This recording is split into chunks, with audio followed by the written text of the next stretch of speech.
오늘은 세례받는 날입니다. 참 전반기에도 세례받는 분들이 있었는데요. 오늘 후반기에도 성인 5명과 유아 4명이 세례를 받는다는 것 참 축복이라 생각합니다. 교회 안에 세례가 없어 보면 세례받는 사람이 있다는 것이 얼마나 큰 축복인지를 알게 되죠. 세례받는 사람이 있다는 것은 교회 안에 새로운 아기들이 출생하고 있다는 것을 의미하기도 하고, 또 그렇게 태어난 아기들이 믿음 가운데 성장해서 믿음을 고백하게 되었다는 것을 의미하기도 하고요. 또 누군가가 수평이동이 아닌 누군가가 또 교회에 전도되어서 믿음을 고백하게 되었다는 것을 의미하기도 합니다. 그러니까 참 감사한 일이죠.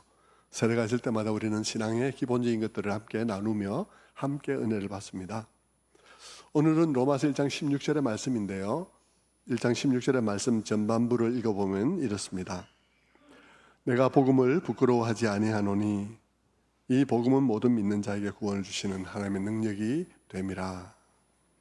자, 바울이 말하고 있는 것은 내가 복음을 부끄러워하지 않는다라고 고백을 하고 있습니다. 여러분, 이런 말을 하는 이유가 뭘까요? 내가 복음을 부끄러워하지 않는다, 이런 말을 왜 난데없이 하고 있을까요? 그것은 복음 때문에 부끄러움을 당할 일들이 많기 때문입니다. 예수 믿는 것, 복음을 전하는 것, 많은 사람 앞에서 조롱받고 수치를 당할 일들이 많고, 또 사람들 보기에 어리석다고 놀림받을 일들도 굉장히 많은 것이 바로 이 복음을 믿는 것이고 또 그것을 전하는 일입니다. 성도 여러분, 바울은 실제 아테네에서도 조롱을 받았고 빌립보에서도 매를 맞았습니다. 그리고 이고니온에서 돌로 쳐 죽이겠다는 위협을 받기도 하고, 또 루스드라에서는 돌을 맞아서 거의 죽은 줄 알고 사람들이 내다버리는 일도 있었던 것이죠. 그래서 바울은 그가 겪었던 이 복음으로 말미암아 겪었던 많은 일들에 대해서 그는 이렇게 기록하고 있습니다. 쉬운 성경에 따라서 보면 고린도후서 11장 23절에 나는 더 많이 수고했고 감옥에도 더 많이 갇혔으며 셀 수 없을 정도로 매를 많이 맞았고 죽을 고비도 여러 번 넘겼습니다. 또 유대인에게 39대 맞는 태형을 5번이나 당하였습니다. 몽둥이로 3차례 맞고 돌에 맞은 적도 한 번 있었습니다. 배가 난파된 적도 3번 있었으며 밤낮을 망망대해에서 표류한 적도 있었습니다. 자주 여행을 하는 동안 강물의 위험과 강도들로부터 오는 위험과 내 동족에게 받는 위험, 이방인들에게 받는 위험, 도시에서 당하는 위험과 황량한 광야에서 당하는 위험, 바다의 위험, 그리고 거짓 신자로부터 오는 위험을 겪었습니다. 그렇습니다. 자, 이런 많은 어려움을 겪었으면 잘 먹고 잘 살았으면 좋겠는데 그는 남 보기에도 불쌍할 모습으로 살았습니다. 고린도후서 11장 27절의 말씀에는 이렇게 말하죠. 또 수고하며 애쓰고 여러 번 자지 못하고 줄이며 목마르고 여러 번 굶고 춥고 헐벗었노라.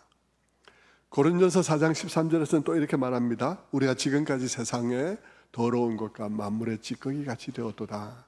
많은 사람들이 혐오하고 그리고 멀리하기를 원하며 마치 더러운 것을 보는 것 같은 시선들을 많이 느꼈다 하는 얘기를 하고 있는 것이겠죠.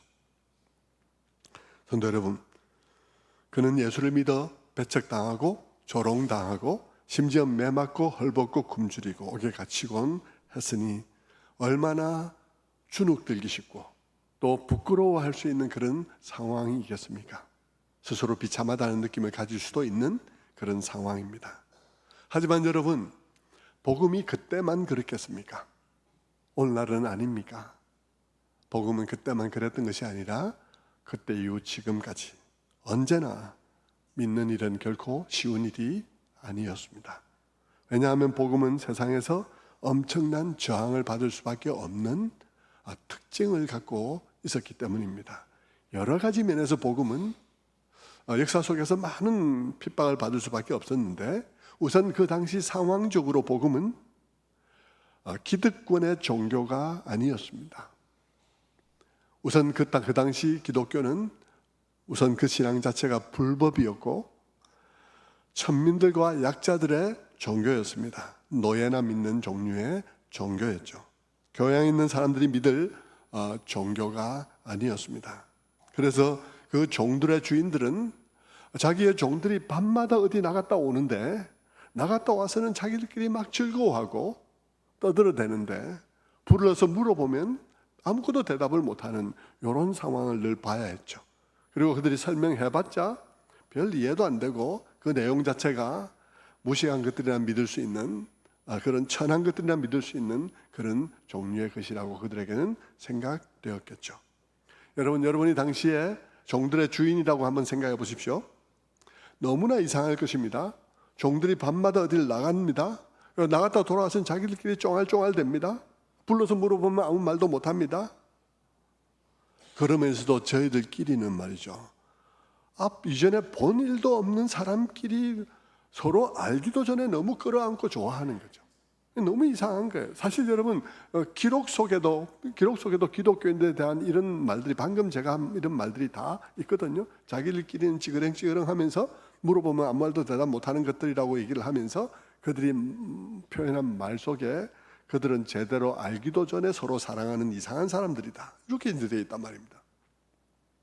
저는 그 말이 무슨 말일까 하고 가만히 생각해 보니까요, 제가 요전에 로잔을 하면서 생각하는 것 같아요. 우리 로잔에서 200개국 이상에서 5,300명 이상의 사람들이 모였습니다. 그래도 우리는 이전에 한 번도 만난 적이 없었습니다. 그럼에도 불구하고 우리가 서로 그리스도인임을 확인한 순간 우리는 마치 이전에 알고 있었던 사람처럼 기뻐하고 서로 막 끌어안고 이별할 때 막 서운해하고 그렇게 하는 것이죠. 그런 거죠. 그들이 만난 적도 없는 사람끼리 뭔가 자기들끼리 표식이 맞으면 그냥 끌어안고 좋아하는데 알기도 전에 사랑하는 굉장히 이상한 사람들이라는 생각이 그들에게 들었던 것입니다. 그리고 그들에게 너희들이 그렇게 그러는 이유가 뭐냐고 물어보면 대답을 못하지만 좀 똑똑한 종이 있어서 뭘 좀 설명한다 하더라도 이게 도대체 말이 안 되는 거예요. 너무 비도덕적이고 비이성적인 것입니다. 자기들끼리 만나서 피를 안 마시나 그죠? 너무 비도덕적으로 느끼고 너무나 비지성적인 거예요. 특히나 철학을 발전시킨 헬라인이 듣기에는 이게 어리석기 짝이 없는 것입니다. 정상이 아니죠. 이 사람들이 하나님에게 아들이 있다는 것입니다.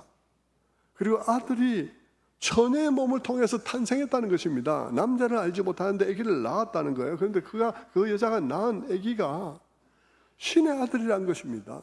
신의 아들이면 그 아들도 신일 텐데 그 신을 잡아서 죽였다는 거예요. 아들이 신을. 그런데 사람 손에 잡혀 죽은 그 신이 다시 살아났다는 것입니다. 지성인으로는 믿을 수 없는 괴악한 일인 것입니다.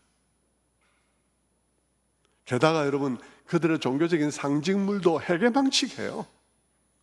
그들의 상징물은 거대한 신전도 아니고요, 거대한 그런 신의 조각상도 아니고, 그들의 종교적인 상징물은 로마인들이 가장 혐오하는, 듣기만 해도 치가 떨리는, 어떤 면에서 가장 극악한 자들을 처단하되 그들이 가장 큰 고통 속에서 죽어갈 수 있도록 고안된 형틀인 십자가를 그들의 종교적인 상징물로 삼았다는 거예요.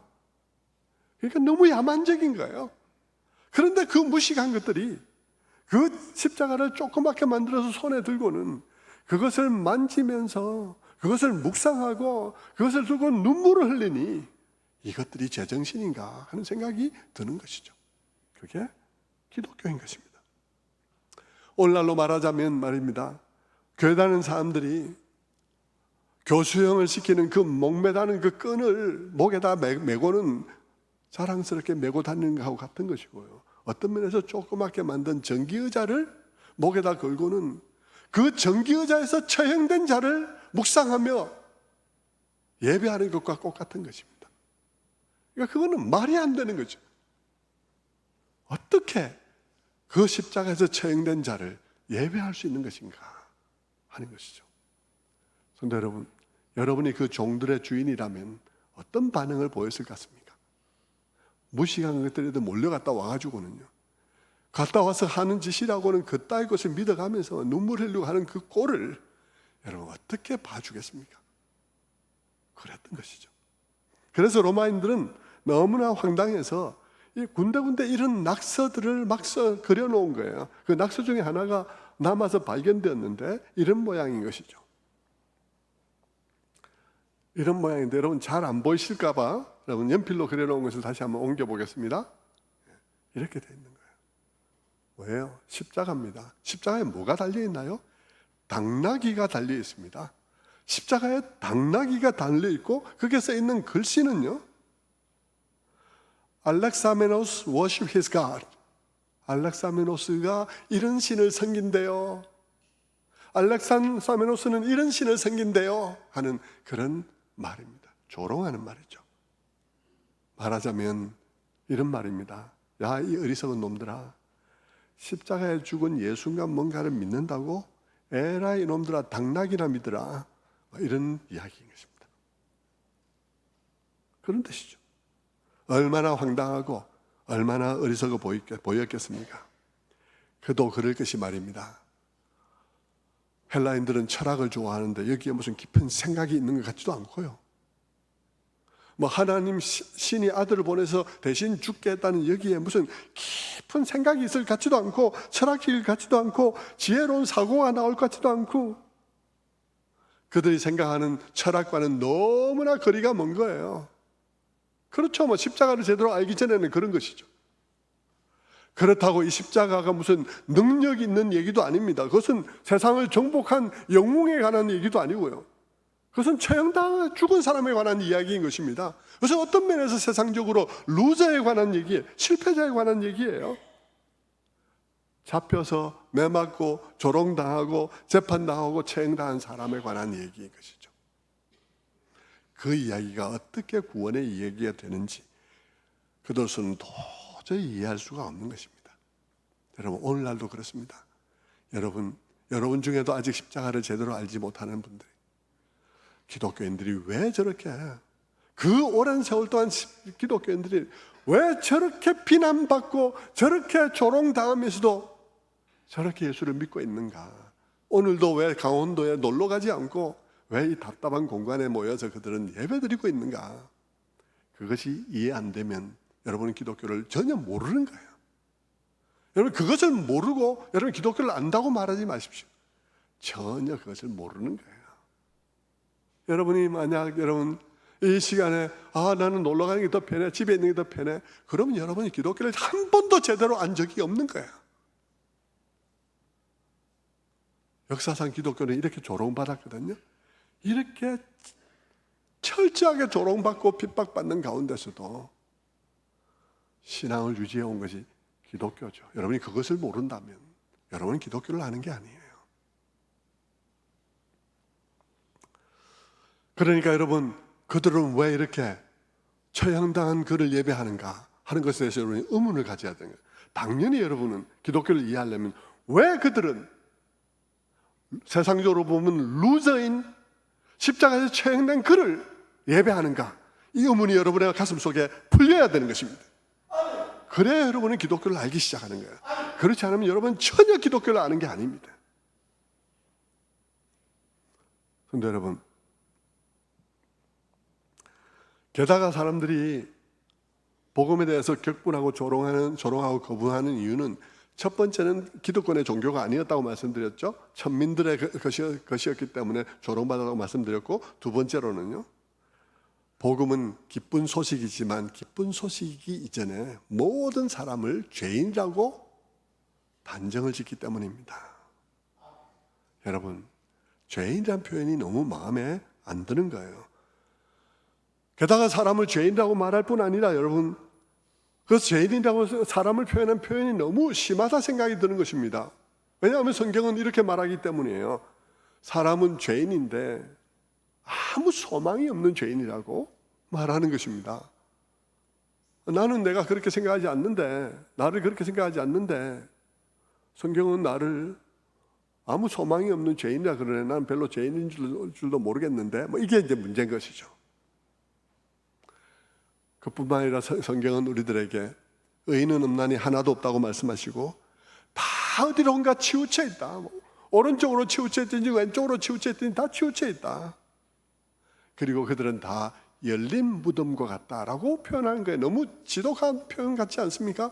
여러분 열린 무덤 상상만 해보십시오. 무덤 안에 시체가 썩어가고 있습니다. 들여다보기도 너무 흉측합니다. 냄새가 엄청 독합니다. 그런데 그 무덤이 열려 있습니다.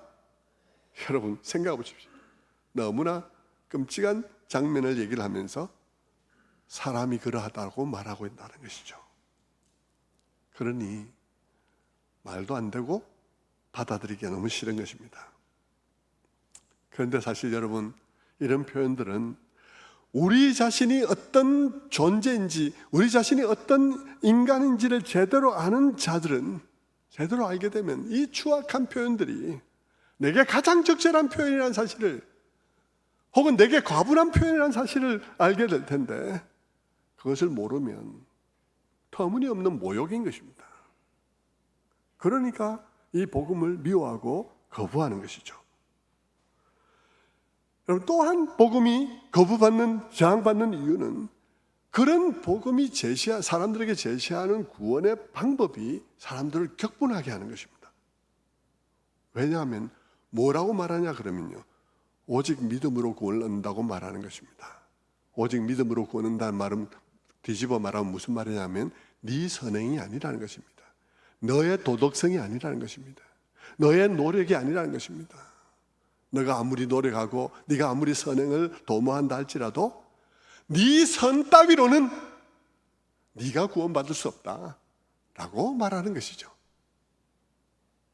네 선은 아무리 네가 선해봐야 누더기라고 성경은 말하고 있는 것이죠. 그러면서 하나님이 하신 일을 믿음으로 구원을 얻는 것이라고 말하고 있다는 것이에요. 하나님이 하신 일이 뭡니까? 이런 인간의 불가능성, 이 인간의 철저한 그런 무능, 자기 선으로 자기를 구원할 수 없는 그 무능을 불쌍히 여기셔서 하나님께서 대신 대가를 지불하기로 하시고 그의 아들을 내어주셨다는 이 사실, 그 아들이 대신해서 우리 죄를 위해 십자가를 지심으로 하나님께서 내신 그 처방을 믿는 자들에게 그 믿는 것으로 인해서 구원을 주시기로 하셨다고 하는 것이죠. 그것이 복음이라는 것입니다. 그런데 사람들은 이 말이 얼마나 복된 줄을 모르고요, 이 말이 말이 안 되고 자신을 모욕한다고 생각하는 것입니다. 그러면서 사람들은 말하죠. 그러면 누가 선을 행한대? 선행을 통해서 구원받지 않고 그런 노력을 통해서 구원받지 않는다면 누가 선행을 행한대? 우리는요, 선을 행할 필요가 없다고 말한 것이 아니라 네 선으로 네가 구원받을 수 없다고 말한 것입니다. 네가 행하는 그따위 선으로는 구원받을 수 없다고 말하는 것입니다. 그리고 성경이 말하는 것은 네가 그렇게 선을 행할 것이 아니라 네가 어떤 존재인지를 알고 너의 모든 허물과 연약함을 알고 너를 위해서 베푸신 하나님의 그 놀라신 구원의 방법을 발견하고 그것을 받아들임으로 용서하고 구원 얻고 감사해서 변화돼서 선행을 하라고 말하는 것이죠. 선행을 하지 말라는 것이 아니라 네가 그대로는 선행을 할 수가 없다는 것입니다. 선 조금 행하고는 남한테 비난은 막 100배로 비난하고 막 그렇게 하는데, 그래 하지 말고 네가 하나님 앞에 네 존재가 어떤지를 발견하고 용서함 받고 감사함으로 선행을 행하고 남 비난하지 마라. 네 선행한 것은 네가 받은 은혜에 비하면 너무나 작은 것이니까 남 비난하고 뭐 할 거 없다, 이 얘기를 하고 있는 것입니다.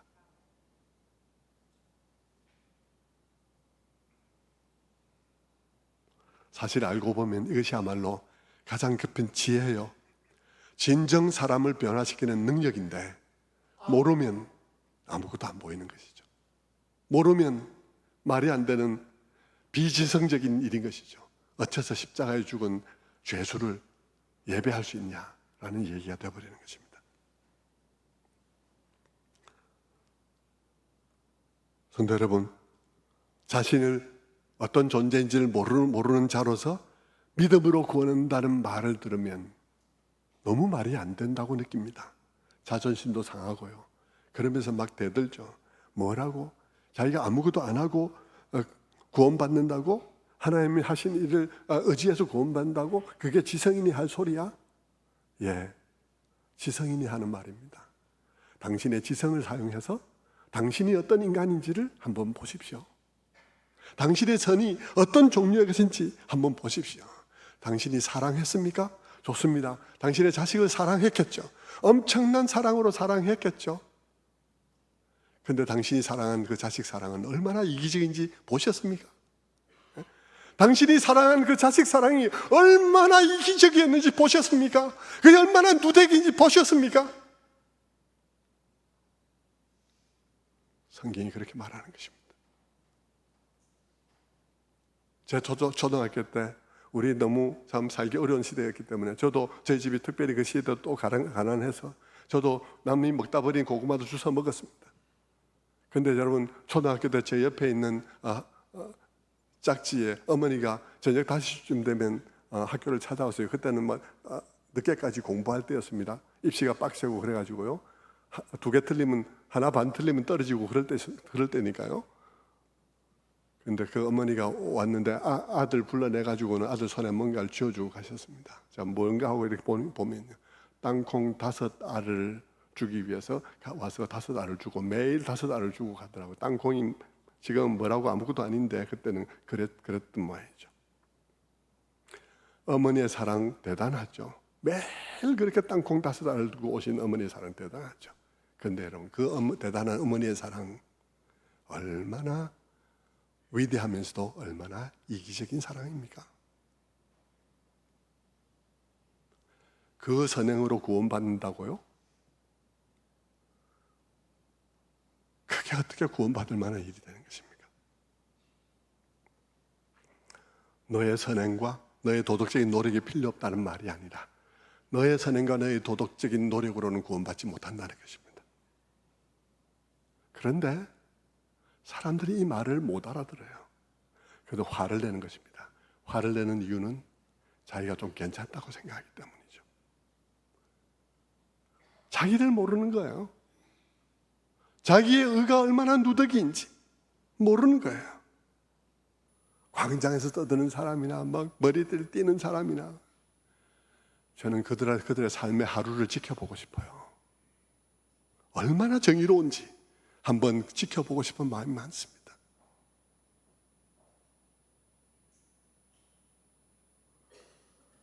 아무도 정의롭지 않습니다.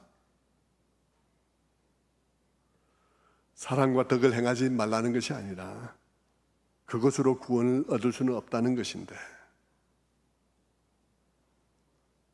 그것을 이해하지 못하는 거예요. 아무튼 그리스도인들은 세상이 이 복음을 이해하지 못함으로 부끄러운 일들을 늘 당해왔습니다. 조롱받고 공격받아 왔죠. 그런 상황 속에서 사도 바울은 말하고 있는 것입니다. 나는 복음이 부끄럽지 않습니다 라고 말하는 거예요. 비록 복음으로 인해서 우리를 부끄럽게 하려는 많은 시도들이 있고 그 앞에서 우리는 억울한 누명도 쓰고 이런저런 부끄러운 말들도 듣지만 그러나 그렇다고 해서 내게 복음이 부끄러운 것은 아닙니다. 그들이 우리를 끝없이 모욕한다 할지라도 나는 복음이 부끄럽지 않습니다 라는 것이 바울의 고백인 거예요. 왜 그랬습니까? 왜 바울은 그렇게 고백하는 거죠? 왜 바울은 그런 엄청난 일들을 경험하고도 왜 복음이 부끄럽지 않습니까? 그것은 바울이 복음을 제대로 알기 때문이에요. 복음을 아니까 복음이 부끄럽지 않습니다. 복음을 모르면 복음이 말이 안 되는 것 같고 그러면 복음이 자신 없고 그러면 부끄러운 일 당하면 부끄러워지지요. 그러나 복음을 알면 복음이 말이 정말 되고 그래서 누가 비난해도 나는 부끄럽지 않습니다. 복음을 모르면 복음이 부끄러워집니다.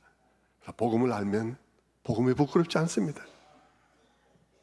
복음이 어떻게 위대한 구원의 좋은 소식이 되는지를 알고 나서 보면 이 십자가만큼 놀랍고 자랑스럽고 감격스러운 것은 없기 때문인 것입니다. 이 십자가를 보면 그 속에 우리를 구원하는 능력이 있음을 보기 때문입니다. 그러니까 우리는 부끄럽지 않습니다. 거기서 그 능력을 보니까 그 지혜를 보니까 그것을 제대로 이해하고 나니까 그 십자가는 내게 놀라운 위로요 힘이요 능력이요 소망이 되는 것입니다. 그걸 모르면 십자가가 부끄럽습니다. 내가 기독교인 것이 쉽게 부끄러워집니다. 직장 가서 내가 기독교라는 말을 못합니다. 그것은 여러분이 복음을 모르기 때문입니다. 그것을 알면 여러분은 모욕을 당해도 부끄럽지 않습니다. 남이 이해하지 못해도 부끄럽지 않습니다. 뉴스에 어떻게 보도돼도 부끄럽지 않습니다. 비난받을 만한 기독교인이 있다는 사실은 부끄러운 일이지만 그렇다 해서 내 신앙이 흔들릴 일은 없습니다. 왜냐하면 내가 복음을 알기 때문이죠. 그렇다면 여러분, 그것은 어떤 점에서 모든 사람을 구원하는 하나님의 능력이 됩니까? 그것은 그 십자가를 가만히 바라보면 그 속에 우리를 구원하는 하나님의 능력이 전시되어 있어요. 데몬스트레이션이 되어 있어요. 거기에 나타나 있습니다. 그리고 그 십자가를 통해서 오늘도 우리 주변에 그 구원한 능력이 경험되고 있기 때문인 것입니다. 십자가를 보면 그분이 우리를 어떻게 구원하시고자 하셨는지 그분의 능력과 지혜가 보이고, 그 십자가의 이야기를 들어보면 내 주변에서 그것 때문에 변화된 많은 사람들을 보기 때문인 것입니다. 그 십자가에서 완성하신 그 기쁜 소식은 하나님이 오래전에 약속한 것을 그 긴 시간 동안 경륜하셔서 마침내 정하신 때에 정하신 방식으로 이루신 사건입니다. 그 오래전에 정하시고 긴 세월 후에 정한 때 정한 시간에 정한 방식으로 일어난 것을 가만히 묵상해보고 성경을 훑어보면 그 사이에 많은 일들이 일어났습니다. 수많은 나라들의 흥망성쇠가 있었고요, 수많은 반역과 수많은 사건들이 있었습니다. 그런데도 불구하고 그 사건은 정한 때 정한 시간에 일어났습니다. 엄청난 능력이라는 사실을 알 수 있습니다. 그 능력이 무엇 때문에 행사되었나요? 우리를 구원하기 위해서 행사되었습니다. 그 십자가는 우연이 아닙니다. 우연히 예수님이 어느 날 태어났다가 그냥 모함당해서 죽은 우연한 사건이 아니지 않습니까? 그것은 오래전에 예언된 사건이잖아요. 그리고 작정된 대로 일어난 사건이잖아요. 엄청난 일이 일어난 것이죠. 수천 년 전부터 예고하신 것이 마침내 그때 그 시간에 일어난다는 것은 사실상 불가능한 일인 것입니다. 그런데 그것이 그대로 이루어진 것이죠. 그것이 우리의 구원을 위한 것이니 십자가를 보면 능력이 보이는 것입니다. 그뿐만 아닙니다. 우리는 그 긴 세월 동안에 일어난 많은 일들을 보는 가운데 나라들의 흥망성쇠도 보고 많은 것을 보는데 그 중에서 특별히 여러분, 하나님이 택하신 사람들의 발자취를, 그 사람들의 역사를 또 더듬어 보면 어떻습니까? 그 역사를 더듬어 보면 우리는 뭘 발견하죠? 그 사람들이 다 하나같이 엉망진창으로 실패했다는 사실을 볼 수 있습니다. 대표적으로 야곱을 보면 어떻습니까? 야곱은 사기꾼의 삶들을 살았습니다. 야곱의 아들들은 어떻습니까? 인신매매를 했습니다. 며느리와 동침했습니다. 세상에 구원받지 않는 집에도 이런 일은 없는데 구원받기로 작정된 집에 이런 일들이 일어나다니. 그런데 더 놀라운 일을 보는 것입니다. 더 놀라운 일은 뭡니까? 그들이 그러함에도 포기하지 않는 하나님을 만납니다. 그들의 모든 도덕적인 실패에도 불구하고 사랑하기를 그치지 않는 하나님을 봅니다. 그리고 십자가는 그 사랑의 승리로서 나타난 것임을 보게 되는 것이죠. 죄가 넘칠 때 하나님께서는 그 죄가 넘치는 곳에 은혜를 더욱더 넘치게 하신 것을 보게 됩니다. 사람에게 그 죄가 지배해서 그들이 죄를 안 짓지 못하고 살아가면 하나님께서는 그 죄의 지배보다 더 강한 은혜의 지배를 보내어서 은혜의 왕노릇을 통해서 그 목적을 이루신 것을 보게 되는 것입니다. 그래서 십자가는 그 모든 것의 결말으로 일어났다는 사실을 보게 되는 것이죠.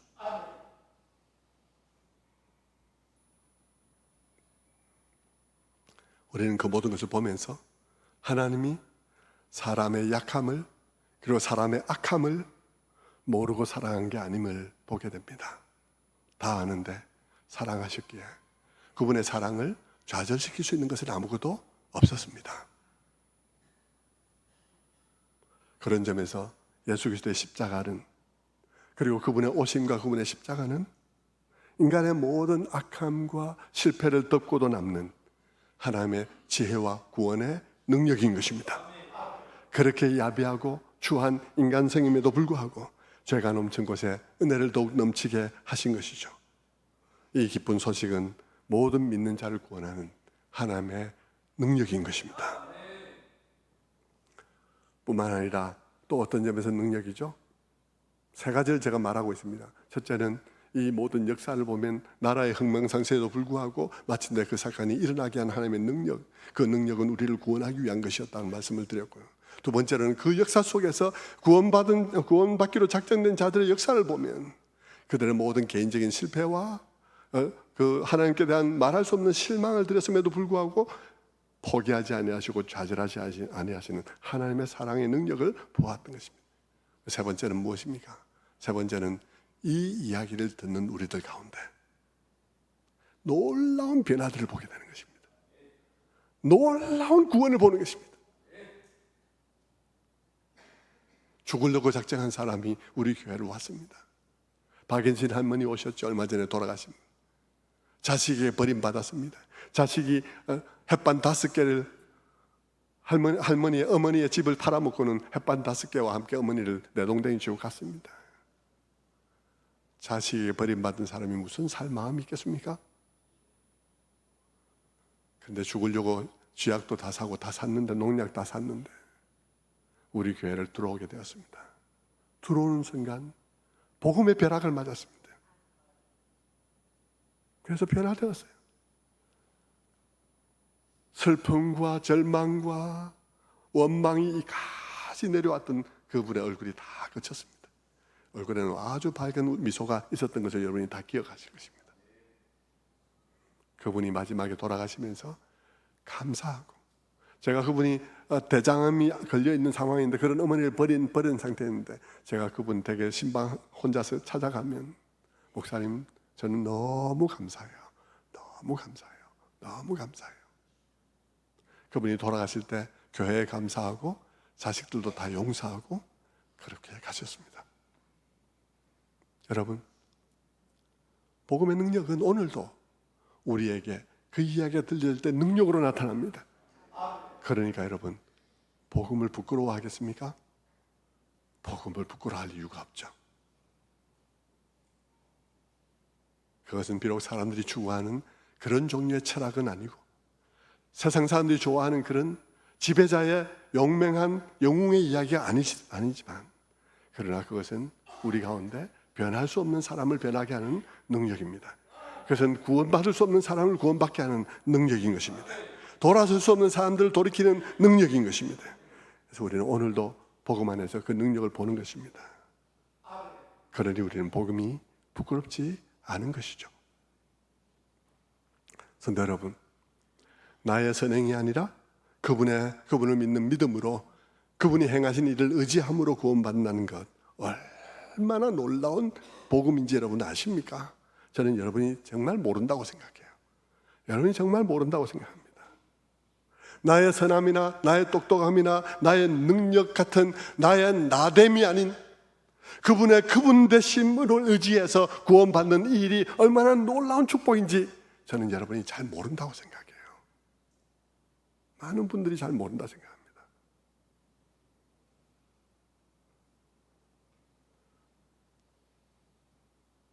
그분이 이 십자가 사건을 일으키기까지 행하신 모든 일들을 곰곰이 묵상해 보면 그분이 우리를 택하시고 사랑하시되, 택하신 우리가 실패하고 실망을 주었는데도 포기하지 아니하시는 그분임을 알게 되고, 오히려 우리에게 죄의 임박힘이 있을 때 그 임박힘보다 더 강한 은혜의 왕노릇을 보내주심으로 우리를 구원하시고, 죄가 넘친 곳에 은혜가 넘치게 하심으로 끝내 우리를 구원하게 하시는, 끝까지 완성하시는 그분의 집념, 열정, 그것에 의해서 구원받는다는 것이 얼마나 놀라운 은혜인지를 여러분 잘 모른다고 생각합니다. 그것을 알면 세상은 우리를 부끄럽게 할지 몰라도 우리는 복음이 부끄럽지 않습니다. 저는 제